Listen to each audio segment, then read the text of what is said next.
You know, for those of you who didn't like the movie, who were complaining about it, but you stuck with it till the end, all I can really say is you should have left.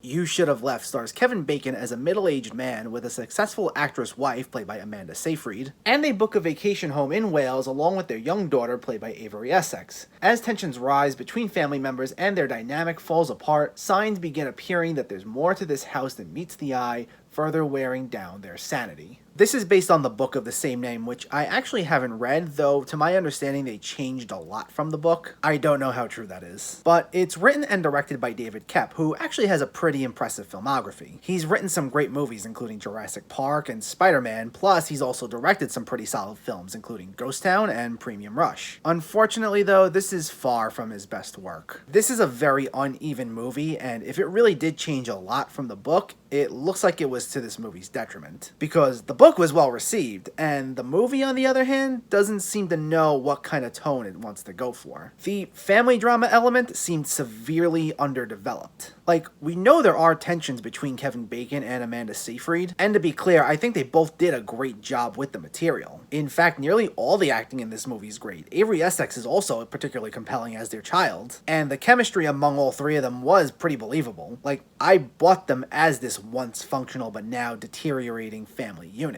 But their whole plight is what I took issue with. Like, we do get that Kevin Bacon is jealous of Amanda Seyfried's career, and we also get a sense that she may even be unhappy with him. And the tensions rising between the two was at the very least well done, but we don't get a sense as to why Amanda Seyfried is unhappy with Kevin Bacon. For the first act, before they go to this house, they're not openly hostile with one another. The most we get is looks Kevin Bacon gives her, and it's when she's not looking or he's off to the side. And on top of that, Kevin Bacon has no real motivation in this movie. We find out some information about him before the events of this movie begin, but this information barely plays a part into the main story, and when they do touch upon it, it feels very shoehorned in. On top of that, it's not like they're going to this house to ease tensions between the two of them. It's just a house for them to take a vacation to. Kevin Bacon is just this guy who's jealous of his wife and who has some information about him that only plays a very small part in the story. And while the acting is great, if your main character has no set of goals or motivations that drives them throughout the movie,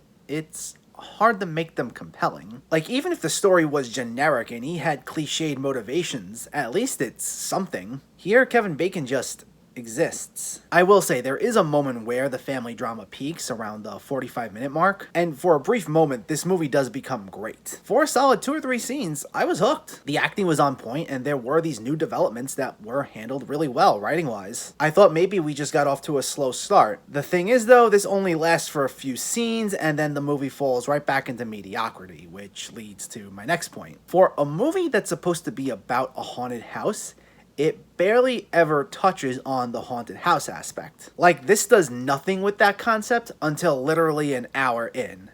And it's a 90-minute movie. And it's not even like the movie flows naturally into this stuff. Up until this point, it doesn't even really function as a horror movie. It's more just a straightforward family drama with some horror thrown into it. Actually, outside of the opening scene, that's the only other time before the hour mark that we get a big horror aspect. And honestly, it's kind of abysmal, because it goes for one of the oldest tricks in the book. It starts off with this creepy setup of someone being attacked, only to find out that it's a dream. And then the scene plays out like normal, only to find out that it's another dream. So a dream within a dream.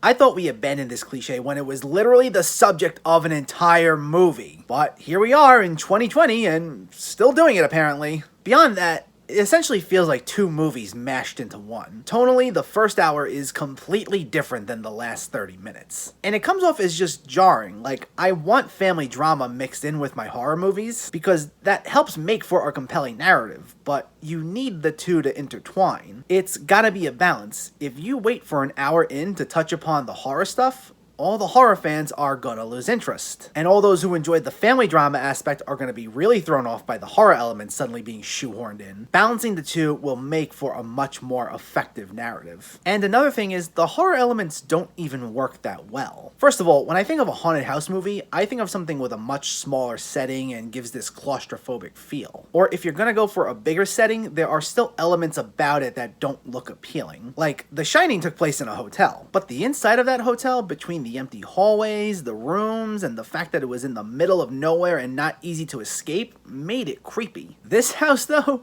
looked like something out of Parasite. It's sleek, it's stylish, it's very bright, it doesn't ring creepy to me. And on top of that, most of the scares are jump scares, and those are without a doubt the cheapest form of scares in a horror movie. I don't like them, I don't know why they're being used, and it doesn't take much to do them because they don't rely on atmosphere. Here, it's just something will appear, and there's a loud noise, and it disappears. And that's it. That's the big horror element. It leaves a lot to be desired, and it's just disappointing.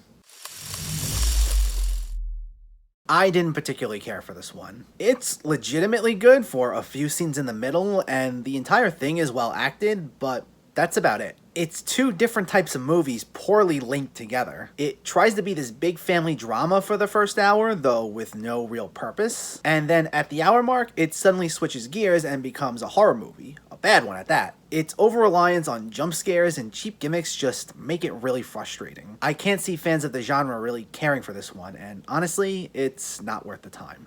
You Should Have Left gets a 5 out of 10.